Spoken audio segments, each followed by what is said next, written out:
fanaaniinta kooxda xidigaha geeska oo hadda warbaahinta la hadlay ayaa waxay xaqiijiyeen inay xilkii ka qaadeen gudoomiyahoodii si ku meel gaarana ay ugu magacaabeen fanaanka Maxamed Bakaal Ciro.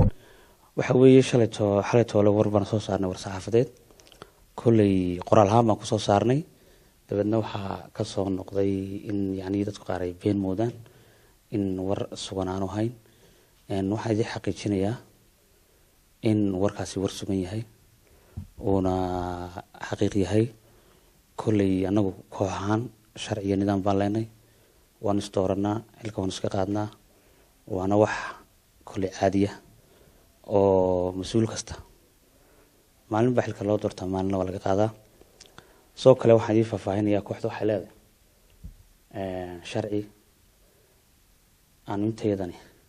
ku wada dhaqano xidigaha geeskii waxaan leedahay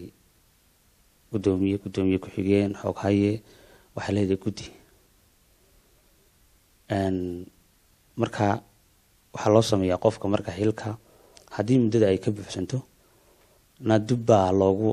shir lagu qabtaa loogu codeeyaa ama dub loo doortaa ama laga qaadaa oo la bedelaa hadii inta xilka qofka muddada uu haye wax ku yimaadaan dhaawac ama adoo magaraysa shaqada gudasho la'aan ama madmadow ku yimaado wax ku yimaadaan oo qofkii loo garan waayo in iyadoon lagu degdegin si fiican baa loo soo baaray gudida ay magaraysa daba gasho si fiican u soo baaray marka qofka si sharaf loo fiican ba go'aan lagu gaaro go'aankana kooxda ayaa marka dambe iska loo xil waa loo gacan taagaa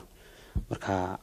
intaasaan idin cadeynaya. saxaafadda ayaa weydiisay waxa sababay inay mar labaad xilka ka qaadaan gudoomiyahoodii waxaanu kaga jawaabay hortu wax colaad ma jirto xilka wala kuri waa la bedelaa kulay kooxduna wixii gudaheeda badriyo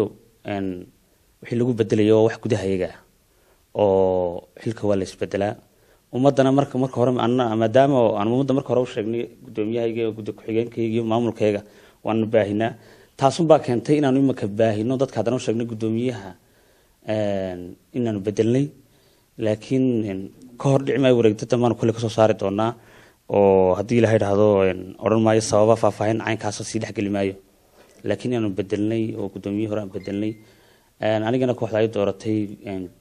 kusimaha ku meel gaarka ee gudoomiyaha. sidoo kale warbaahintu waxay mar labaad ku celisay in sababaha ay xilka uga qaadeen ay tahay khilaaf soo dhaxgalay waqtigu uu socday ololaha doorashooyinka Soomaaliland. maya hortu kooxdu laba qaybood ma kala jabin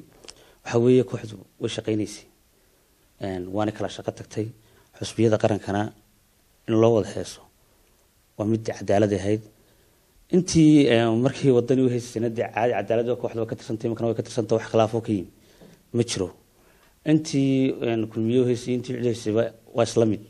waa isla kooxdii waa la shaqeynay xusbiyada qarankana waa loo wada heysay taas wax khilaaf oo keen ma jiro laakiin gudoomiyaha amdadiisina ma gaarin laakiin sababo kale awgood oo kooxda u gaara oo xil gudasho la'aana ayaan gudoomiyaha xilka ka qaadnay. Cabdiraxiin Axmed Mahdi, telefishinka RTN magaalada Hargeysa.